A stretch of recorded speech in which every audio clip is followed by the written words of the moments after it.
Merry Christmas, brother. Merry Christmas. You all right? Yeah, I'm doing good. Woo! Getting this shared out to Nice. my page again. Hey, guys. Welcome to Sober Talk. It's a very, very special holiday version of Sober Talk Live.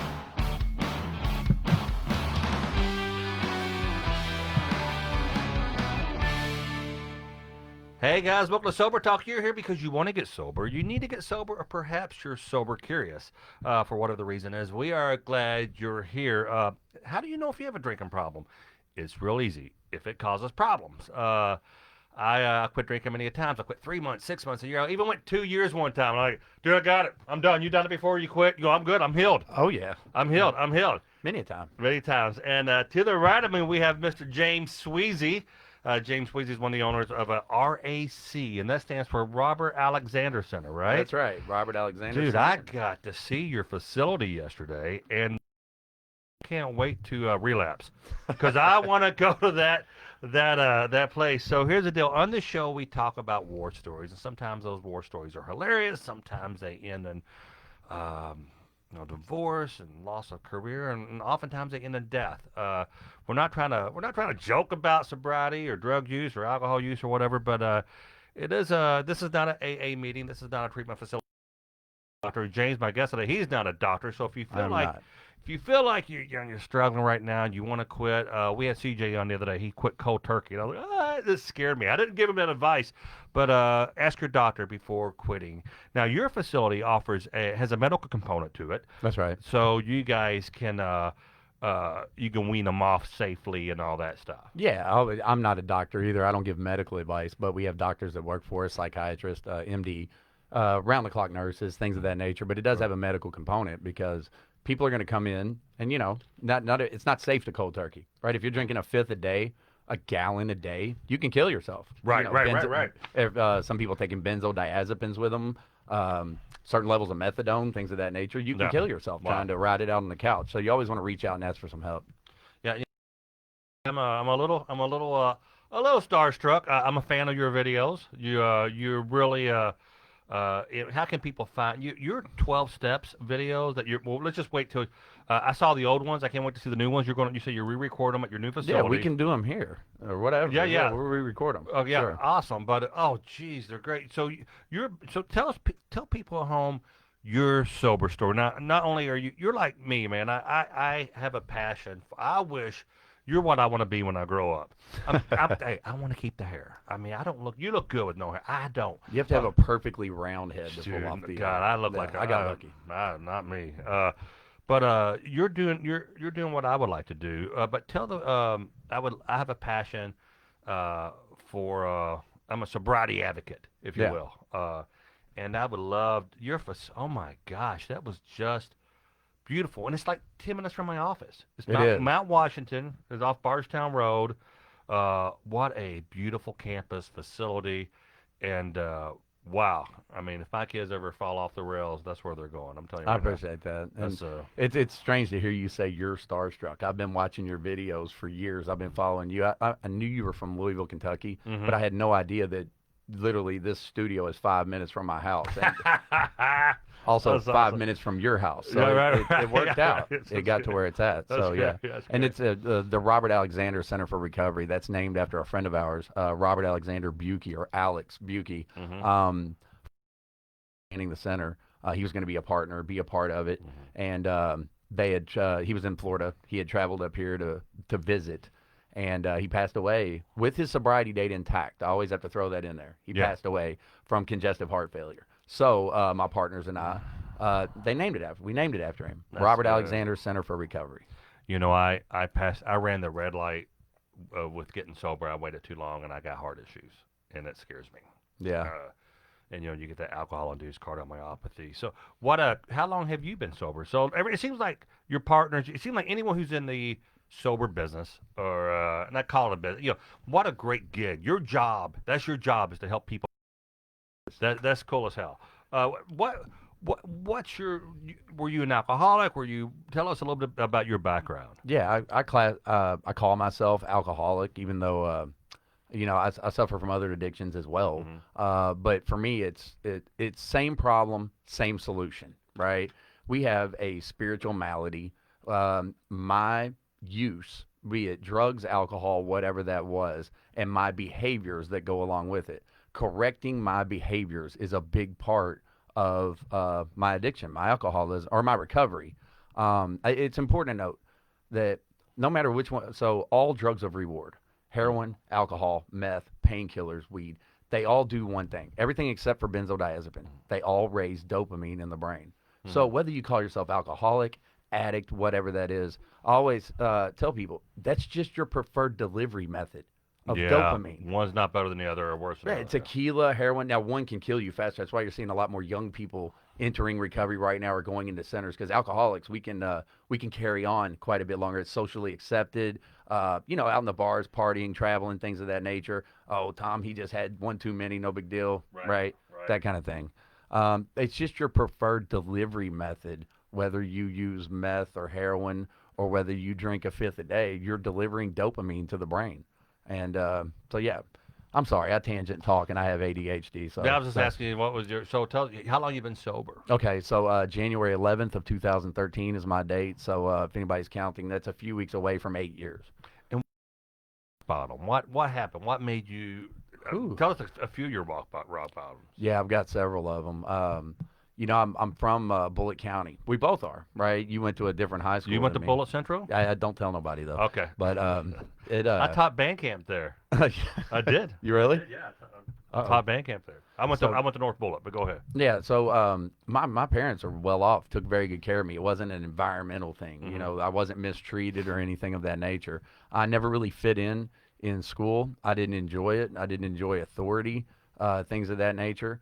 And I feel like I'm one of those. They say you can be born with this, Hmm. or it can be trauma. It can develop over your life. It can develop later Right. in life. I believe I was born with it. I was what the book describes as restless, irritable, discontent as a kid, right? And Yeah. being in high school or elementary school, like I acted out a lot because I don't know if it's my ADHD or what, but I would rather you think I was bad than dumb. Right. School. So Right. I I didn't get it. understand the course material. I didn't understand how to get along with females or get along in a Wow. crowd, Mm. things of that nature. So I didn't understand all of that. So did you start using to deal with that? Were you self-medicating? Yeah, absolutely. And what was Yeah. your first drug of choice? First drug of choice, alcohol. Right? Like I Alcohol. smoked weed and puked one time, and I Hmm. was like, okay, that's That's not not really my. that's not your best delivery Yeah, system. Yeah. well, it became. I got used to it, right? Right. But it was the occasional drink on the weekend, smoking weed, things of that nature. But really, my first drug of choice, and it always. That's why I describe myself as alcoholic, even though I used everything. I'm what's called a polysubstance abuser. It started with a drink and ended with a drink for me. And when did you know that you had a problem? So right after high school, I moved from Shepherdsville, Kentucky, over to Mount Washington, Kentucky. My parents helped me build a house there. I was working, kind of going to school, things of that nature. And then I had that first episode where we had been out partying on a Friday night, right? Right. And then that turned into Saturday morning and Saturday night, staying awake the entire time using cocaine.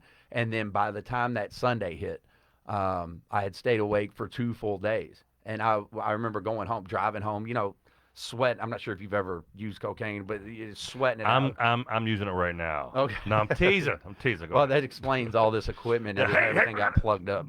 But I was I left this guy's. I won't use his name, but I left this guy's house. And I was driving home, like the sun's coming up, the birds are chirping, the normal people are going to church and going about their normal business, and I was all the way just geetered out, driving home, and I was like, dude, why did I just do that myself? And here it came, the firm resolution: I will never do that again. This is the end of it. Go home on a Sunday, pass out. Monday night, crack a beer, started with a drink, and Mhm. then I'm off to the races. It was, probably around the age of 20, 21 that it really spiraled out of control. And I knew it wasn't right, but we're very good at justifying. Right. And I'm just partying, or my business is doing well right now. I made plenty of money this month, so it's okay if I spend it on alcohol and cocaine. I own the business. I can stay up for 2 days if I want to, you know. So it happened pretty young that I knew I had a problem. And when did you? How many times did you quit? That I can't keep track. Every time I got arrested, I quit. Every time I went to a hospital and they had to chain me to a bed, I quit for that period of time right there. Wow. You know, or like not chain me to a bed like handcuffs, but like, you know how they lock you in the unit. So even if you get up out of your bed, you can't get out. That 48-hour lockdown or whatever it was. Um, but I've quit. God, I don't know how many times. That's a tough one. But I would make a firm resolution every every time I'm in jail and I'm calling my mom. I would pass a lie detector test in that moment, standing in the jail cell on the phone, Right. doing the collect call. I would pass a lie detector right then and there, saying I will never do this again. It's consequence reduction, right? Get me out of this, pay my bail, help me get to court, all that, and I would pass that, right? But see, Right. if I'm not medicating, I'm celebrating. So I would self-medicate because I didn't like the way I got out. The bail was paid, the court date was over. Okay, well now it's time to celebrate. I don't really need a reason to use or drink. It was just what it was. So So, and when did you decide? When was it that you said like, all right, I gotta go. I mean, did you? What was the? I mean, did you get? I mean, did you lose your home? Did you lose your job? Were you homeless? I mean, yeah, so what there's happened? an interesting story around me knowing when. So I always say Al-Anon got me sober. So I'm fast forwarding a little bit, but Al-Anon got me sober whenever they helped my mom start putting up with my. But if you're talking about me knowing when I had a problem, okay, I'm living in MacArthur Park, if you know where that's at, over by Jefferson Mall. Which I'm sorry, your audience has no clue what I'm Right, talking right, right. about. No, but I do. But right. Yeah, yeah. But I'm living over there. My mom's paying my rent, all this type of stuff, and I had been always drank heavily. I'm alcoholic, Hmm. and I had been taking opiates, things of that nature. And I went to an ex girlfriend of mine said you can go to this. She So sounds hot. she was. Was she? Yeah. Go ahead. I'm sorry. I deal she, with you. of course she was.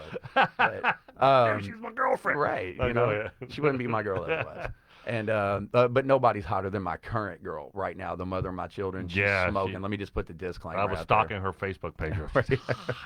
No, but go ahead. So So MacArthur they Park, you're living. You visit an ex-girlfriend. yeah, well, so she was like, hey, you don't have to be dope sick in the mornings anymore. Whatever, they got this thing. It's called Suboxone, right? Hmm. And you go to the doctor, you get it, you take it, you go on about your day. So I did that for a little while. But me being, I don't follow direction very well. I don't like authority, just like I was telling you about when I was in school. The doctor wanted me to come once a week and sit through some group or whatever that was, and Right. pay attention and take notes and all that crap. And I didn't like that, so I found out I could buy them on the street. So I started taking Suboxone regularly. Now, of course, let me be clear about But this. Oh, go ahead. people are selling medication to deal with hair. There's a drug dealer for Suboxone. Yeah, absolutely. It has street value. Okay, if it gets you high or causes some type of buzz, it has street value. Now, there's other medicines you can take, like Vivitrol, that will block the effects of opiates and block the effects of alcohol. Like a But it will not. naltrexone. Like a Yeah, naltrexone. naltrexone, exactly. Right, right. So, but it has no street value. If you ask your dope dealer for Vivitrol, they're going to look at you sideways. It's like asking Yeah. for Alka-Seltzer. So yeah, Yeah. and yeah, like your video, Yeah. like out selling over-the-counter meds. Go out and try to sell some naltrexone or something on the Okay. street, Yeah. right? Okay. Gotcha. That was an awesome video, by the way. Thank you. But so I'm taking this Suboxone, right? And Right. I made a firm resolution. I knew I needed help, but I didn't do too well talking to people in suits or lab coats and things of that nature. And I just like everybody, I'm sure you've said this before, like, I got this. I'm going to fix this myself. I don't need to go to treatment. I don't need to go anywhere and get help. I'm going to do it myself. So I started lowering my dose on my own. And then I would try to go to work and I would make it one day, maybe 2 days into the withdrawal sickness, and I would tap out. I couldn't Yeah. do You're it. like, yeah, I'm either cured or I can't do it. Right. Right, So, and I tried that several times. And then there's actually an interesting story around this, the method I actually used that I tried to get off of it. So I started lowering my dose on my, and if anybody out there is on Suboxone, I don't care what your method of getting sober is, therapy, 12 step, so whatever. But for me, I wanted off of it. So I started lowering my dose on my own. And the way I did that was if I was on 8 milligrams today, I played a trick on myself. I said, I'll take 4 milligrams tomorrow morning and 4 at night. And then I went a couple days of taking 4 in the morning to see if I could make it through the whole day. Then eventually I snuck out half the night dose. So 4 in the morning, 2 at night, right? Then I went a couple more days and I snuck out half of the morning dose. But I always kept it in my pocket in case I got to work Yeah. and couldn't, Yeah. so it was 2 in the morning, 2 at night. Then a couple days go by, a week, whatever. I was like, all right, I'm not going to take the night dose tonight. So I took 2 in the morning, went on, came home from work, went to bed, And I woke up the next day and took 2 more. I was like, bam, I'm on 2 milligrams, right? Mm-hmm. I'm going to make, I finished it off. So you went from 8 milligrams to two milligrams. Pretty quick, yeah, pretty Wow, quick. that's By nice. playing that psychological trick, right? Like I Yeah, always yeah. have it in my pocket. If I get dope Sure. sick at work or something, Sure. I have it right here. And I had to question myself too. It's like, am I tired and my back hurts because that's what happens when you work? I'm tired, Right. or am I dope sick?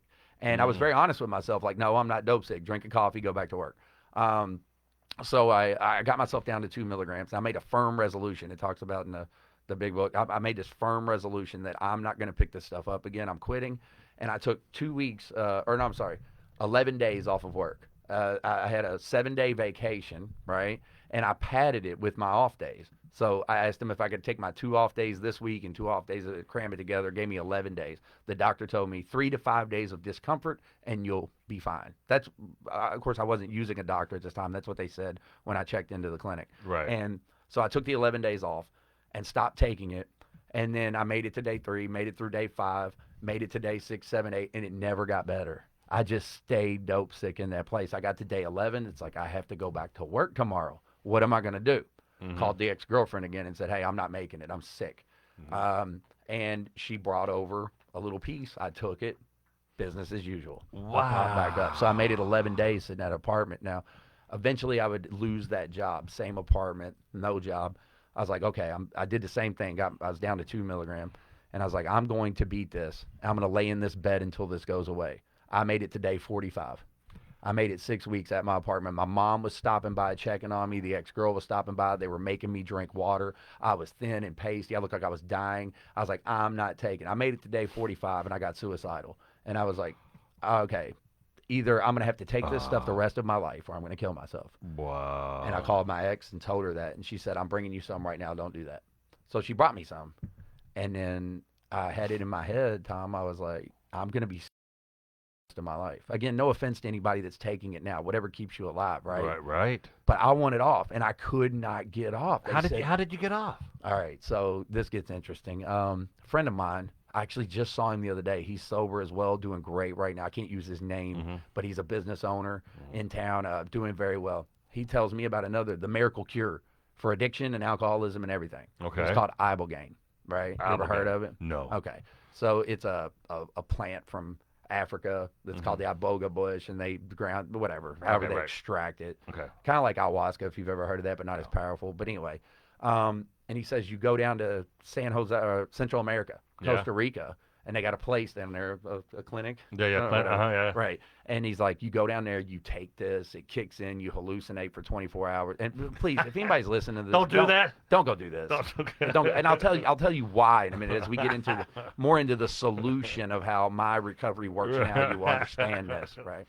This is just symptom removal, right? Like, so I fly down there. And I take the magical cure for addiction, right? It wasn't like a full blown. I didn't see Smurfs coming through the wall or nothing, but you had some visuals. Right. And the next day I get up and I walk in or you don't sleep while you're doing this, but the next day I stand up and I walk in. The guys there, this is in the mountains in Costa Rica. Yeah. Central America is where I went. Yeah. A little place called Mercedes, and I get up. They dosed me the night before, and I was up all night, and they're checking on me. They're burning sage and stuff. And the next morning, I get up and walk over there, and he goes, "How do you feel?" And I was like, "I don't know." And he said, "Do you feel normal?" And I was like, "Be honest with you, brother, I don't know what normal feels like." And he said, "Well, are you in withdrawal sickness right now?" And I kind of shook my legs and my arms, and I went, "No, I'm not." He said, "You're cured. Congratulations." I was like, "Yes. I'm not dope sick right now." Remember, I made it 45 days. Yeah. And I'm not suggesting anybody go do this, and here's why. So I got bored, right? I'm restless, irritable, and discontent by nature. I didn't know this at the time, but it's described in the big book. And I'm a big fan. We haven't got into it too much, but I'm a big fan of definitions, right? Restless is an inability to rest or relax due to anxiety or boredom. Right. You said you have trouble sleeping. Yeah. Is your mind going 1,000 Yeah. miles No, an hour? I got the rid. The rid. But so I had to look up the definitions so I understand what I'm talking about, because I would hear people in a meeting say that, but what does it really mean, right? I have an inability to rest or relax due to anxiety or boredom. I'm sitting there. I do it now. I'm bouncing my leg. I I need to go. Yeah. I'm running around. It's kind of like when we were setting this studio up. We're both running around 88. Absolutely. I Absolutely. can't sit still. Mm-hmm. And then irritable is I'm easily angered or annoyed. That's me. Yep. Yeah.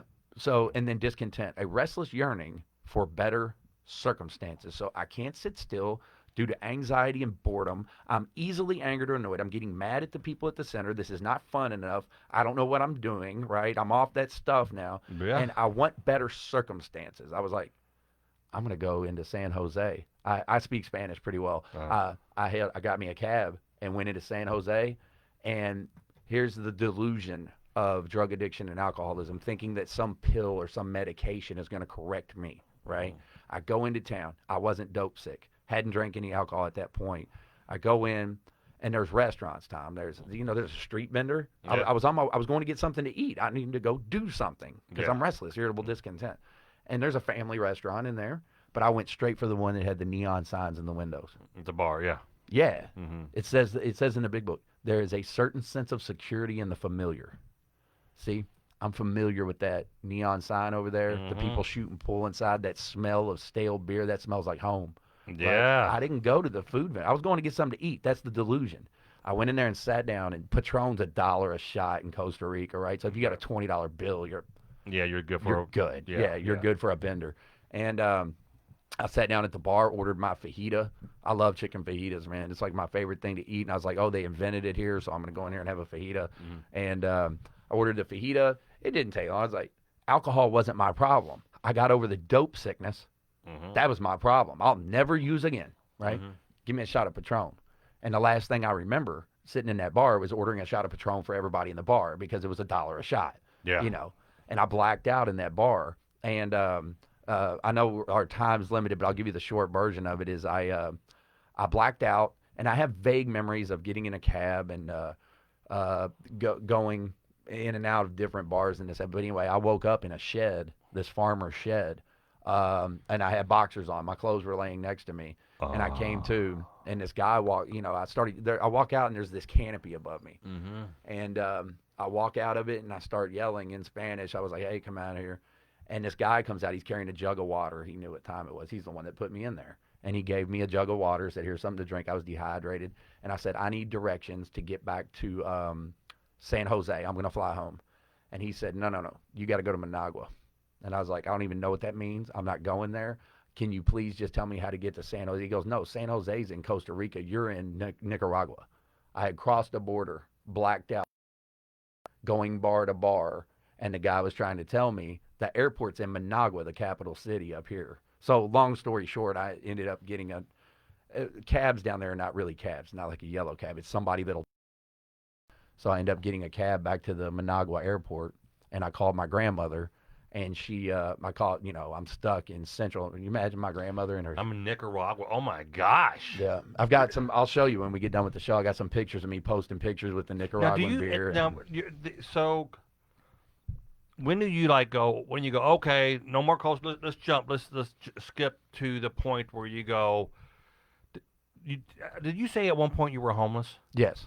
Define homeless. I didn't live under a bridge or out in the streets or whatever. I didn't have anywhere to live. But you couch jumped kind of or whatever? Well, so downtown Louisville, right? Right. Preston Street, you know, that area, east end of the inner city of Louisville. Yeah, it's like trap house after trap house, right? Like you can walk in one of them and start drinking and smoking crack and then navigate through the rooms and you pop out all the way at the other end of the block, unseen by society. It's like this navigation of people getting high. Wow, I didn't know that. Oh, yeah. I got a video of mine where I walk through the streets and film and talk about it. I'll show it to you. Or we should go down there sometime. I'll show you. I'm not going to. We'll drive past it. I mean, jeez. So I'm down there, and my mother had rented me a room in one house, right? Like she was paying it. Right. And the reason I say I was homeless is because I homeless shelter here in Louisville, Kentucky, right? I didn't go to private treatment. I own a private treatment center, 3 of them actually. Right. But I didn't. That's have amazing, that by the way. And do you speak for the clients that come through? I do. I said, and you're welcome. Awesome. You're welcome to come to hang out with us and see what it looks like or whatever. whatever. I would love to see that. But yeah, I lead groups. I talk to the clients, things of that nature. We got a great staff to patient ratio. We've got a lot of staff there to really pay attention to them, things of that nature, and I get to go in and do groups and speak. And I speak around the country, Yeah. wherever, whenever I get Okay. a chance. Gotcha. But my mom's renting this room for me, and remember, I had come back from Costa Rica with no withdrawal sickness, right? Right. But I'm drinking every day, and it took about, I guess, a month. I don't remember. I guess I was running down there in the South End or I'm sorry, the East End for maybe 90 days, but it took maybe a month of that before I picked heroin up again, right? I was swearing it off. I was doing cocaine and drinking alcohol, and then what happened?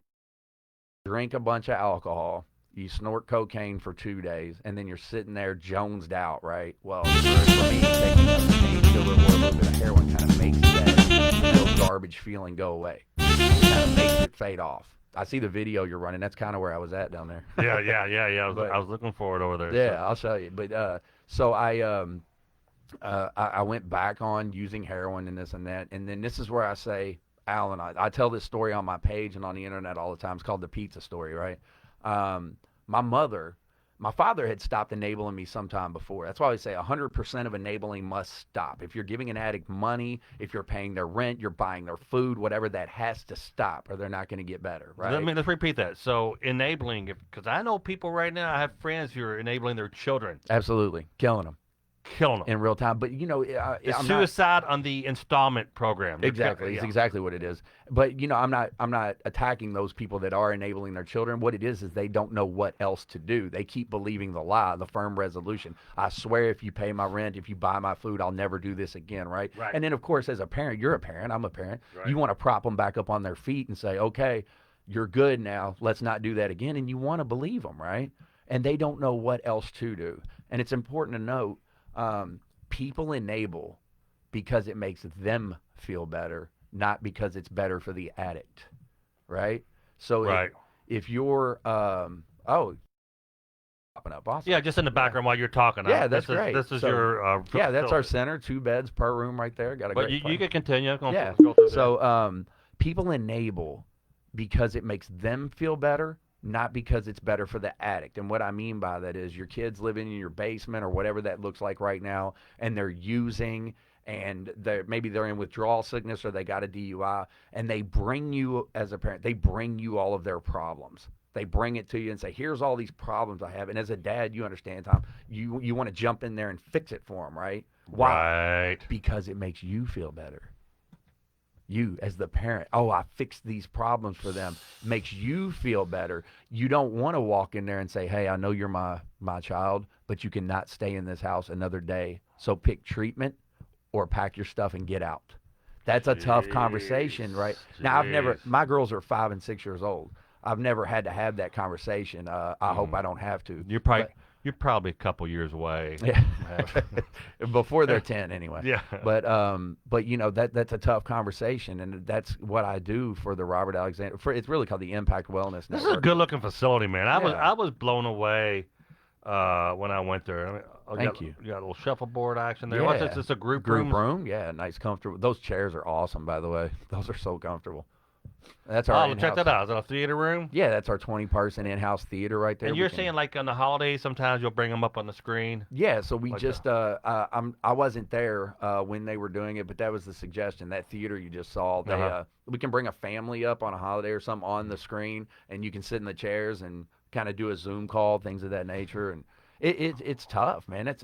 It really shows humility to the people that are in there right now. They're showing some really good humility. Like, I'll go be in a drug and alcohol rehab while Christmas is going on, So this is a real. Oh, what's that? It's a cafeteria. That's right? our kitchen. Yeah. So I got really, if I fell off the rail, I got really good insurance. And there's different stuff. This is a place I would go to. Yeah, that's right. But there's right. also places like the Healing Place and things like that. Sure. Like, didn't you go to the Healing Place? Yeah. So that was the next part of my story. There is, I went through the Healing Place. I got sober with, in the Healing Place, they give you a big book and a good luck, and they feed you, house you, all that stuff. You don't work or anything like that, but it's a 9-month program, right? But right. my buddy Kenny, right? Yeah, Kenny Beard. Kenny Beard. Yeah, Kenny Beard. He's great. been on the show. Yeah. Been on the show a couple times. He's great. Yeah. And his wonderful wife, she works for us. She and, was checking me out the other day. Did you well, see that? there you Yeah. go. Kenny. I must have missed it. Nah, I'm totally teasing. But but yeah, like Kenny works at a place at ARC, Yeah. Addiction Recovery Care Center. They accept Medicaid, right? And the cool thing about them is if you don't have private insurance money or Medicaid, Uh-huh. you can message me on my page. I'll put you in contact with them or whatever. They will actually, if you're using and it's a life or death situation, they will actually get you signed up for the Medicaid and get you right in. It's no Well, oh, problem. yeah. So they'll find a home for you. I remember Yeah, well, Kenny in helped one of us their out one plays. time with a collar one time. Yeah, Uh, it's this thing, man. Like if you're willing to accept the option, if you go to my page, your page, now Sober Talk, if you message him yeah. at Sober Talk, My kid got me the sober talk shirt. Check that yeah. out But for if you Christmas. message Tom at Sober Talk, Tom's welcome to call me. If especially if you're in Kentucky, right? Like we do it nationwide, but we're gonna find you a place, especially right here in our hometown, because we've got the private center, we've got Medicaid options, we've got free options, things of that nature. And sometimes, like I know you take callers on the show, and Right. sometimes the best thing you can do is tell somebody, man, you need to go to a meeting. You need to tap out, walk in there, and get around some other sober people and say, please help me. You know.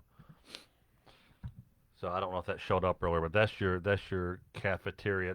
This can't be easy. This wasn't cheap to build, man. It's not cheap to keep up. It was a huge complex. It is. I mean, what a great. I would love to be in the business that you're in Yeah. to help people. Yeah, it says few. It says in the big book, few of us make a sole vocation of it, but we're out here making a sole vocation of it.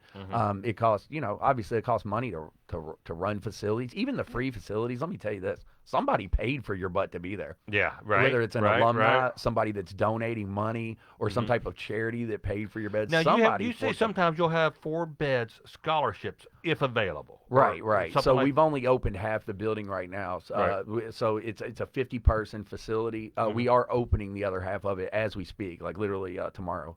And that's just to keep things calm. We want a good staff to patient ratio. We want plenty of staff there for the patients that are in. So you open slowly and open more rooms so you can take good care of the people. And we're very particular about our staff to patient ratio. So, damn it, my ADD got me. What was I telling you about? You're talking about how. First of all, you. Yeah, God, we're I'm having rattling manic on. we're having manic episodes in stereo here. We're We both are. ADHD. It's so hilarious. Oh, you were asking about the scholarship beds, Yeah, right? yeah, So scholarship. the way that works is, I've got 2 of them on the one side of the building right now. They're full. There's people in them right now, and the way that's our way of giving back to our local community, right? Yeah. There's going to be people that show up that have nothing or whatever, and we just wanted to make that available. We have the resources, but the thing is, you see the building, you see how this works. You can't fill the place up. You know what I'm saying? With that, you just can't. But There's well, a ratio you have to keep. and I wanna say this. This is every single day. So you'll see a lot. I'll do homeless Herbie. I'll do a lot of I love when budget permits. We will go in twice a year and do something for a homeless shelter or do something for a dog shelter, and we are able to. But I mean, but every day I get an email from a shelter of either homeless or a dog shelter. I'm like, yeah, I can't right No, now. you We've already for that, but let's look at next year. But I have a list this long of Sure. shelters and and I feel bad, but I can't keep my doors open if I all I did was that. Yeah, it doesn't work that way, but you can't blame them for reaching out, That's right? right. Like That's right. you That's can't. right. They're trying, and you're not the only one they message that day, and they're going to catch somebody on the right day that says, "Yes, I can jump in there and But help out." sometimes they get mad. Yeah, yeah, Sometimes they get upset. Like you just. I have one lady here. She texts. Apparently, there's a Google out there says I'm worth a lot more money than what I am. I heard. Yeah, and Yeah, and you're just trying to make money. Well, this is what I do. This is my business. You toured my offices. I own this. This is not cheap. I got to do the. yeah, I got. absolutely. But they get mad Who's? when I can't. I'm sorry. Who's not trying to make money on Yeah. Facebook right now? Right, Go ahead right, and just right. put a comment. Well, let's in read there. some of these comments. So, first of all, a shout out to Gary Adams, a dear friend. I forgot to call you. There's Kitty Bearden. Hey. Hey, Kenny. So I was gonna have Gary on the night. I saw your facility, invited you, and I now, what do they call it when you? I stood him up, man. You shafted him. We doubled, yeah. Gary got left out. Gary, I love him. He's a dear friend. Danny Holland. Well, in all fairness, Gary, I pushed him. I was texting Tom saying, "Are we doing this tonight or what?" That kind of thing. Yeah, yeah, and I just totally. Tom said he was starstruck at the beginning. It's me that's starstruck. I'm in BSNBC the way I see it right now. And people who don't know what that we used to do, me and Kim Campbell, we hey, brothers and sisters, the DA here, Kenny Bearden. Let's see if we got any people. Bev, Tom, I absolutely love that shirt. Thank you, Bev. You know, Josh got me that. I did a 2-year outpatient. This is a Kalea Treatment Center that worked for me. And Mickey Griggs is awesome guest tonight. Thank you. Better than Jeff Graham ever was. I hear that. Jeff, my co-host, and I always bust his chops when he's in California right now. I'm a tough love kind of person myself. That's unbringing, I guess. It's unbringing. I guess a tough love is with the kids, and a lot of people need to hear that. Quit freaking killing your, quit doing for them. Because one day you're keeping them up, you're holding them up in the water cylinder, but one day you're going to die and they're going to drown because they can't swim on their own. So I can help people that are doing that. It's called the I'm an interventionist as well. So, are you? Yeah, and is that someone who can read minds or something? Close. No, no, I can see through clothes.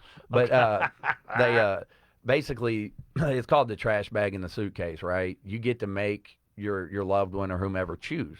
So you get a suitcase. And you put some nice clothes in it, a toothbrush, toothpaste, some deodorant, and you sit it there by the door, and you get a trash bag. And then when you approach them, and I do this with people over the phone all the time, you tell them, hey, you can either take the suitcase, like a grown man or woman or whatever, and put your stuff in it, and you're going to this treatment center, or you can take the trash bag and start throwing all your stuff in it, and I'm going to drop you off at the Salvation Army. Not that there's anything wrong with the Salvation Army. Right. You see the difference in the two. Yeah. I'm going to drop you off on the corner down at the homeless shelter, so you get to choose. It took for me, I was the trash bag guy, so wow. Well, I didn't have any other options, so I ended up at the homeless shelter, which ended up being one of the best things that's ever happened to me. There's nothing wrong. You can get sober anywhere. Yeah. If you're ready and you're like, I'm done with this, you can do it anywhere. I read somewhere, or someone was telling me that someone who went to treatment said their wife had 2 bags. He said, that bag's for you, that suitcase for you to go to a treatment facility, and that suitcase is for me because I'm leaving you if you don't. So she had a suitcase packed. He had a suitcase. One was for, and man, it's, right now we need to freaking take the stigma away from alcoholism and drug. It's I don't want to argue about it. Is it a disease or whatever. It is something we can't control. But it's no big deal. It sucks that I'm wired this way. It does totally sucks. I miss drinking beer. But if you need to go to a treatment facility, if you have cancer, you're going to go to a cancer facility. I know my brother went down to Texas to a cancer facility. Do what you have to do. Too. My father went to Texas. Yeah, it's a big yeah.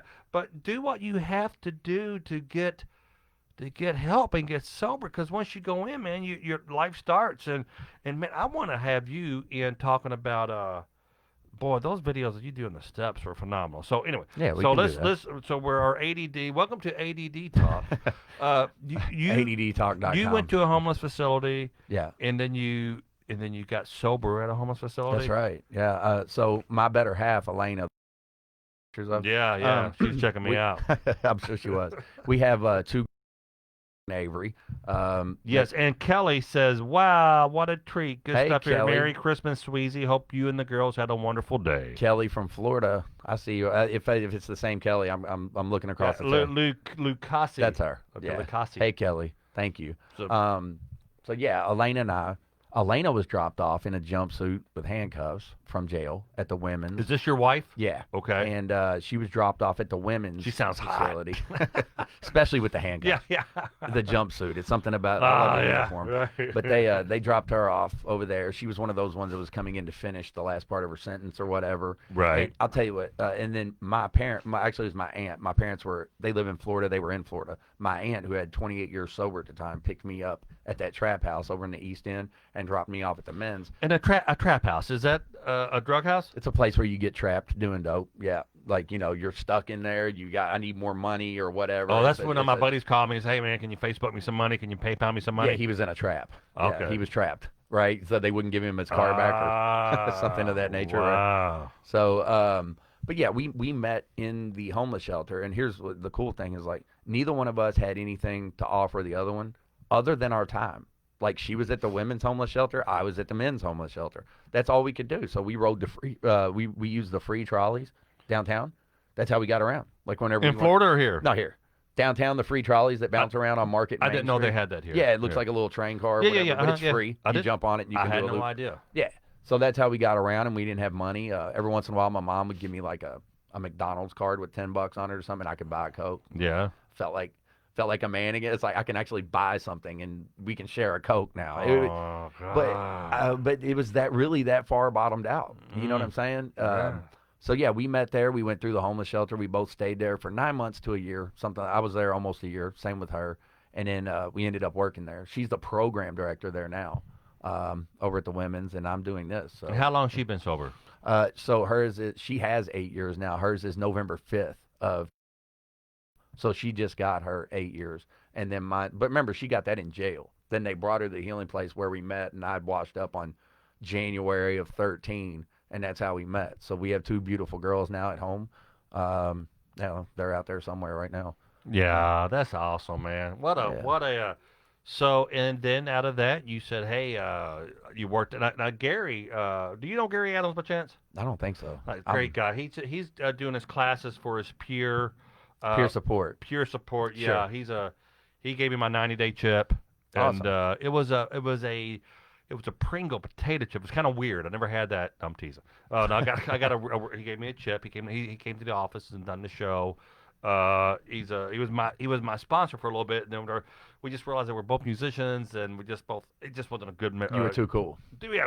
That happens. And real quick, we had a guest on the other night. He was in studio. Did you? It was CJ. He was 7 days.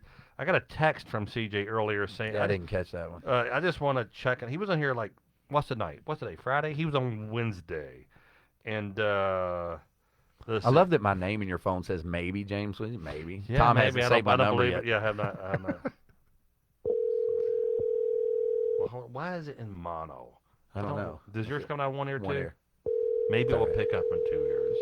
That's where sometimes they'll do that. Just depends on the. I would like to check on him, but I don't know that he is going to. Anybody struggling tonight? I want to go over to. Well, I hope he's okay. I want to go over to Tom Mabe Comedy and read some of the comments there.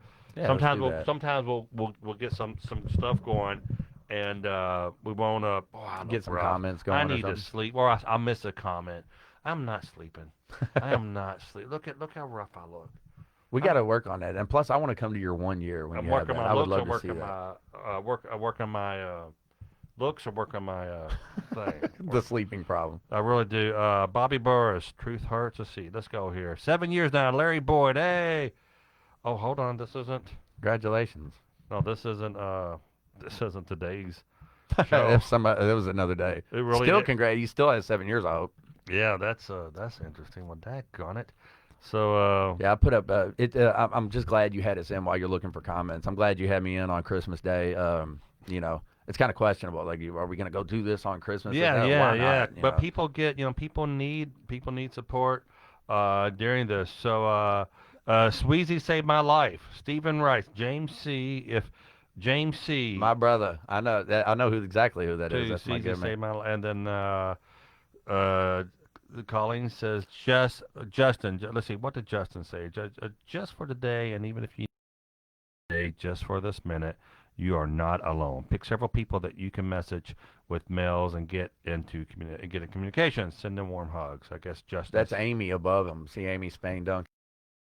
Love you, James. That's our director of nursing. You want to talk about? You want Hot. to She have hot. a speaker on here? Yeah. I'm not allowed to talk about that. We're coworkers. She checked me out. Started checking me out today. Was she the one looking at me? They were No, all. she wasn't there the other I'm day. totally Amy. But I'm a comedian, but totally. I love to have you on the show. And dude, she is one heck of a speaker, right? She spoke all over the country, New York, Niagara Falls, whatever. Yeah, I mean, Yeah. showstopper, man. You have Amy in, and then there was somebody else. Oh, the other guy, Stephen Wright. You want to know something cool? He doesn't mind me saying this, but so that's not the comedian, Stephen. Right? no, different guy. Yeah. But he messaged me on my page and was like, "Bro, I need help. I'm high and this and that or whatever. No money, no insurance, no nothing like that." And I just asked him a simple question. I said, "How bad do you want this?" He's like, "I'll do anything you say." And I said, he was living in his grandmother's basement. I said, "Put your grandmother on the phone." And he went and got her. And we talked. And I was like, if you're sick of him being in the basement, are you willing to stick him on a bus or a plane? I don't remember what it was. She's like, "Yeah, I'll do whatever I can."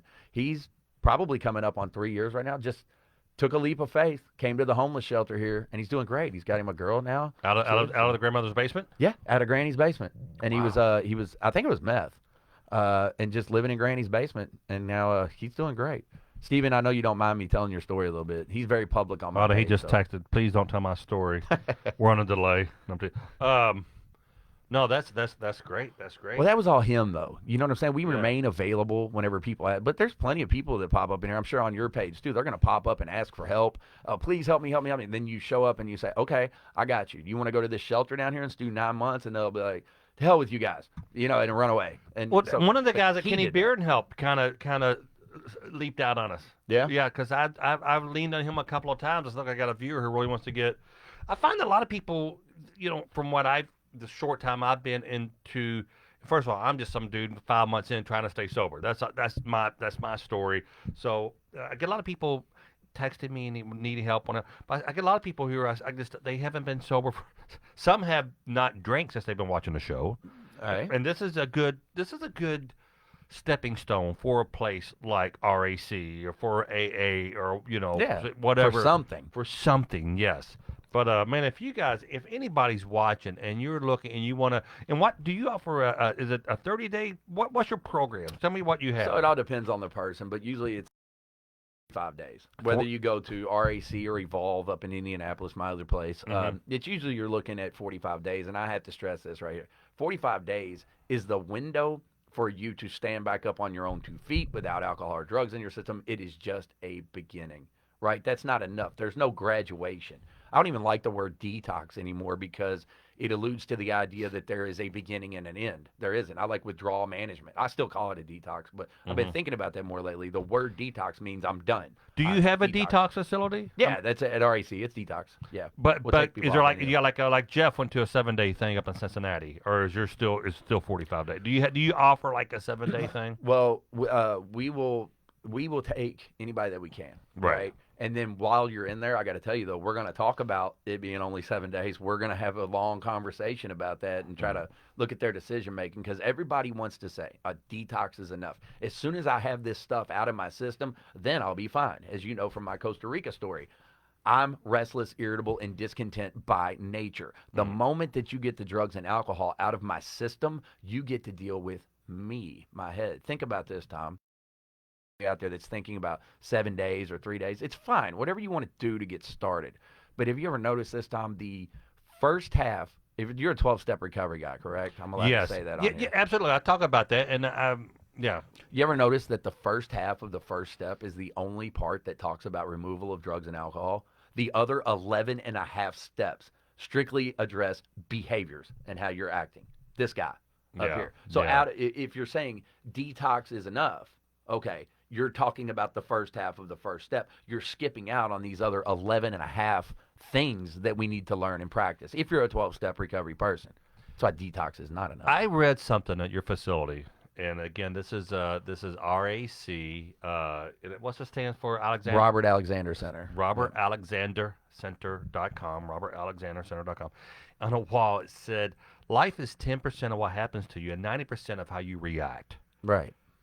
That I sit there and just stared at it. I'm like, geez, life is 10% because I'm telling you what, half the stuff that's happened to me later on, I realized it was no big deal. And Man, I but- mind screw it and I want to go drink it away or whatever. Oh man, isn't that just it? Like a resentment, right? Like that's the number one offender. So 10% what happens to you, 90% how you react to it. That's everything to me, right? Remember the restless, irritable, discontent. What's the middle part? Irritable. Irritable, yes. So most of what happens to me causes anger. Whether it's somebody else that did it, whether it's self-inflicted. When you're talking about something happening to me, it causes anger. I get angry. That is a resentment, which is the number one reason to drink. So a big part of those other 11 I was talking about, the first half of the first step, I admitted I was powerless over alcohol. Or get that out of my system. The rest of it right there is managing and learning how to live with what this world serves up to us. And I don't want to pretend that I have it all figured out either. I have almost 8 years figured out. I'll let you know about 8 years in one day when I get to 8 years in one day. Right. So Gotcha. don't let me, I don't ever want to give off the idea. There's things out here in the world I'm aware of that have not been served up to me yet. You and I were talking about that before the show, Tom, right? I Yeah. think it was one of your partners was on here, and he said his sponsor, I forget the guy's name, I'm sorry, but he said his sponsor told him, there's something out there in the world that will get me high or drunk right now. Yeah. Right? Yes. Jeff Graham. I Yeah. agree. I agree with what there is something out there in the world that can get you high. I'm more of the if you maintenance yourself spiritually, it's like don't get ready, stay ready. I believe you can handle it. It says in the big book, no matter who loves us, leaves us, or dies, right? We have to find a way to not drink over it. Now, some of those last ones there, I haven't had to deal with that yet. Like I'll be all the way open with y'all. My mother and my father are still alive right now. You know, I've dealt with some death in my times. My kids are doing great. Everything is fine. I'm just aware that the world has not served up to me everything that the world is capable of serving up, if that makes sense. You know, and that's what my 10th step is for, though. This maintenance. Yeah. I wake up and way, and you I know want it. to get some tips from you, and Yeah, I gotta. I talk a lot if you don't notice. No, but you say you're a plethora of information, and it's great. Let's topic jump here real quick. I got a sponsor right now. This is Kentucky's Best Hemp, Kentucky'sBestHemp.com, and you can see at the bottom of our screen there. That's they are making this show possible. And right now, if you go to KYSBestHemp.com, KYSBestHemp.com, the promo code, you can save 30% through January 2nd in all orders. That's 30% through January 2nd in all orders. Use promo code HOLIDAY30. That is again at the bottom of the screen here, Kentucky'sBestHemp.com, and there you have it. So, well, man, this is a good show. I have not taken one call. A lot of your friends seem to be watching. Well, And that's great. Merry Christmas, everybody. What? Yeah, Merry did you Christmas. find the holidays were a little tough for you? Or were they tough for me now, or? Yeah, or just in general. Do you see a lot of people falling off the wagon right now? Yeah, unfortunately we do, and I'm glad you brought that up, man, because you know, I guess I'm different. My parents live in my father in Tampa, my mother in Orlando. I have uncles in Chicago, whatever. We never celebrate holidays on the actual day. My birthday, for example, or my mother's birthday. It's always a phone call. Then when we're together, we buy each other dinner or something or drop Yeah. off. Okay. So it doesn't have to be on that day. I think people put too much emphasis on the exact day, right? Okay, right. Like I'm getting drunk today because it's Christmas, because I deserve to celebrate, or I can't go to treatment because it's Christmas Day and I'm not going to be with my family. I don't know about you, at least for me, let's be honest. No, your family doesn't want you there nodded off in the cranberry sauce, okay? Yeah. That's what you've been doing for the past That's 5 exactly. years. I had this same conversation with a guy the other day, and he's like, I can't come to RAC just yet because I need to celebrate Christmas with my family. I was like, when's the last time you celebrated with them? He's like, I haven't been there in 5 years. I only show up and get the cards with the money in them, then I dip. And I was like, so that's what you're getting ready to do tomorrow. You're talking about, I want to go over there and see what kind of gift cards I can get out of them. Right. And then take off. So, but for me, no, I spent Christmas, Thanksgiving, my birthday, and all of that in a homeless shelter. And I tell people this a lot too. Like, I've never asked my mother, my father, or any of my relatives to attend a 12-step recovery meeting. I didn't ask them to come when I finished that place. They've never been to one of my token celebrations, that type of thing. You know, I figured that's me and my recovery family. We go to the token celebrations. We go to the 12-step recovery meetings. And I want my parents to do whatever they do, laundry and eat dinner or something. I don't need to drag them down to the homeless shelter to celebrate me. You know, fracking normal for a period of a couple of years. Right. Your question, 5 different ways right there. That's You what I did. do You usually. did. You did. So, but wow. So this has been a. So your website is robertalexandercenter.com. Correct. And I'm on the page right now. Thank you. And, So it's got detoxification services. That's where we use medication to get people. So we have like the Amy Spain Duncan, the name that you saw go by. She is fantastic. She'll work 10 in a row and not complain about it if she feels like she's in there saving someone's life. And she'll get up. She will do it week after week. You know what I mean? No complaining. So That's in you our work with detox. Anthem, Cigna, Blue Cross Blue Shield. Yeah, all major How healthcare. about United? Not, United. yeah, Yep. Yep. oh, Yep. that's what Yep. I got. If I fall off the wagon, dude, I love the place. And it's You do. close. It'd be like a little I A little told siesta, just a little break down the street yeah, right yeah, there. right. Everybody that comes in, so we've got we do a number of different things in there. We have group therapy, family therapy, individual therapy with all licensed clinical social workers. These are people with master's degrees or above. We have our fantastic nursing staff. We have a psychiatrist, an MD. We do hydrotherapy. You didn't get to see the rooms the other day because they were No, I using did them. not. Did Well, not. we'll check them out What's next a time. hydrotherapy? So it's What? like a big hammered copper hot tub, Yeah. and then there's a shower in the room, and then there's a massage table, acupuncture, chiropractor, all in one room. So you go in, you soak in the hot tub, and if you're having the restless legs or the sweating and the cramps that come along with that, you can soak in the hot tub for 30 minutes, get a massage, see a chiropractor or an acupuncturist, something of that nature, and anything we can do to divert it's called withdrawal management. You don't have to get sick. You don't have to ride it out on the couch by yourself. And now I did mine in a homeless shelter. They didn't give me any medicine, and here we are. But don't ride it out like by yourself. That is so reckless. It's so dangerous. Get help. It Go is. to your doctor. Go to your doctor. And man, I want to have you back on because this is cool as hell. I love it, man. This is so. I think we're gonna find a way to work together, man. I think we're gonna. I'm right down the street. You know what I mean? You I love would love RAC. because I would want to if I could make my job helping people. Like Yeah. right now, this is step 12. It's a service. I'm not making any money. We are getting a little bit of money from our sponsor, KYSBestHemp.com, KYSBestHemp.com. I took the money and I gave it to Jeff for gas because he drives out from Cincinnati. So, Well, let's be clear about that. You can. It's okay to. You can make money and be a 12-step person all at the same time. And what I mean by that is, if you call me tomorrow, problem at home or with work, and I'm tripping right now. right, I'm not going to say PayPal me $30 and I'll talk to you about it, right? I'm not going to do that. Right. We're 12 step brothers now. right, Me and you both, right. And also, here's the thing. Whenever you're working in, at least for me, I'm not saying what anybody else does. If I'm working in private treatment, if I'm working in drug and alcohol addiction, I always, to the best of my ability, take the calls and try to get somebody somewhere. I don't care if you go to Kenny Bearden's place. Right. If that's what your decision is and you're going to walk through the door, I'm not going to get paid for that, but I'm going to take your phone call, hand you off to Kenny, and we'll figure it out. Right. You Yeah, know. right. Maybe it's not the stars aren't going to line up for you to go to RAC, but maybe somewhere else is what you're saying.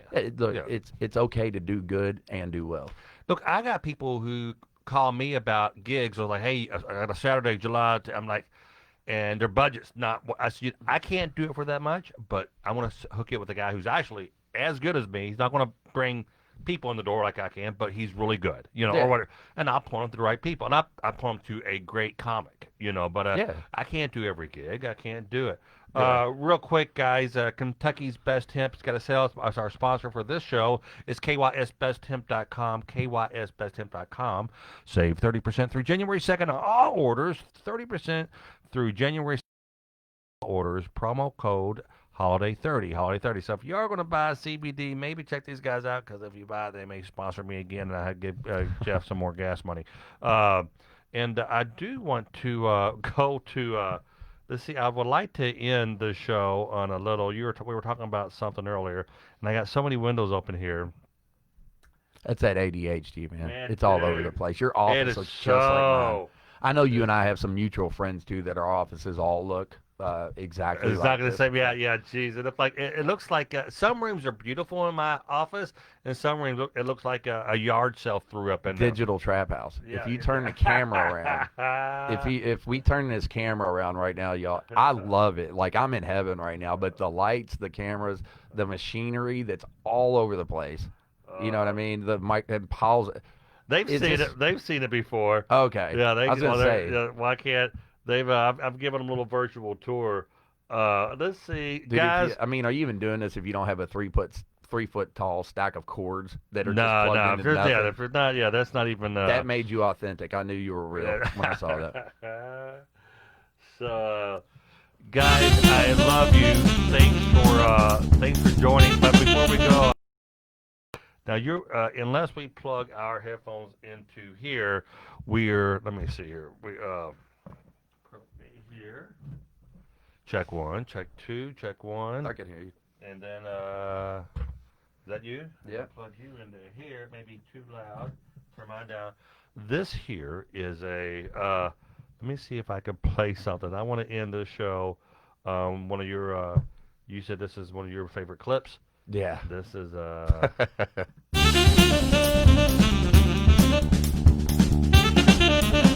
Hey man, you looking for a little something, something? No, I'm good, bud. You good? Don't want nothing? I got some Advil. Your shoulder hurting? Got some ibuprofen. It's like a muscle anti-inflammatory.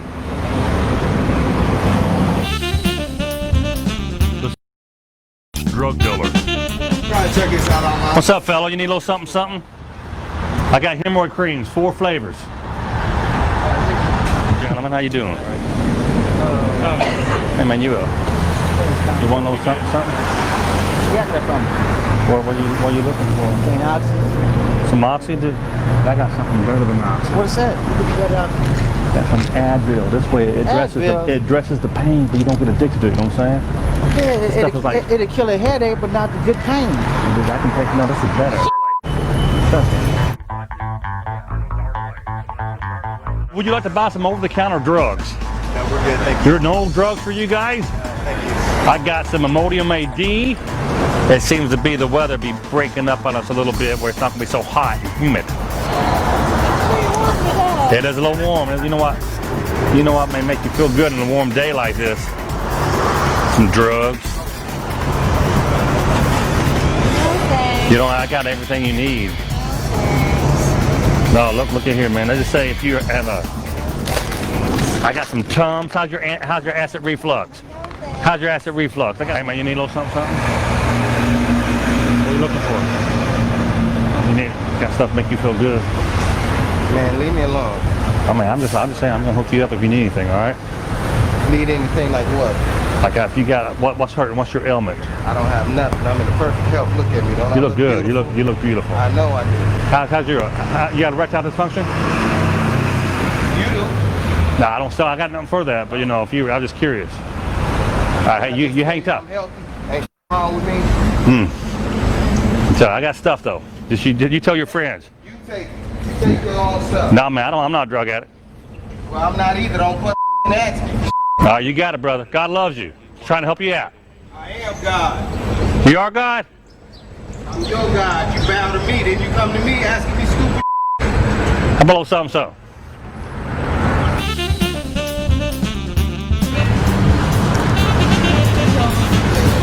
You know, once you finish that, you're going to need a little something, something. Make it all good. So make you feel better, you know what I'm saying? No, I'm good. I mean, I'm talking about some Tums. Okay. Tums that make you feel better. That take the antacid. Fine. We're fine, thank you. You sure, man? 'Cause I got a deal. I can sell you 1 or 2. We're fine. All right, Thank you, brother. man. Just checking in. Do my part. All right. Peace out. Let's say your dog, you were allergic to your dog or something. I won't get busted or nothing, but I got some calamine lotion, Kroger brand. Make you feel they could just rub it on you. I'll rub it on too. I'm a full service old man drug dealer. Awesome. Try me as someone who likes a little pot. Nah, Or nutty pot. Is that nutty pot, man? It's good stuff. Get your drugs. Get your drugs right here. Get your drugs, buddy. What you need? Get some drugs?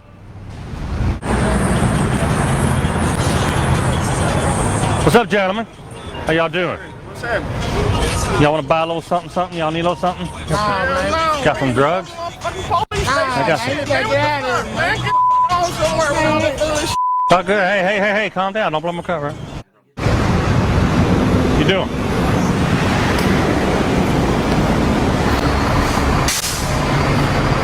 You're Tom Mabe. I am Tom Mabe. Daggone it, you guys freaking recognize me now. Well, when I seen the glasses, I follow you on YouTube. Okay. I've commented on a lot of your stuff. Okay. And dude, you are. No, I don't want to buy any drugs, ma'am. How dare you? I don't want to buy any drugs. There's police here. I'm sorry, what were you saying? Dude, you are awesome. What was your name? Awesome. Rick. No, Tom Mabe. Good to see you guys. You are awesome. Thanks for not arresting. Almost got arrested over here. Where were you about 10 minutes ago?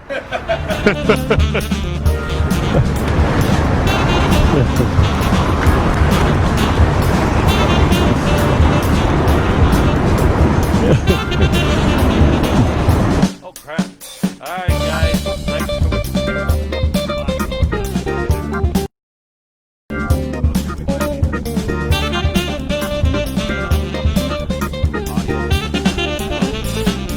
TV over there. I don't know. Love you guys. See you soon. Bye.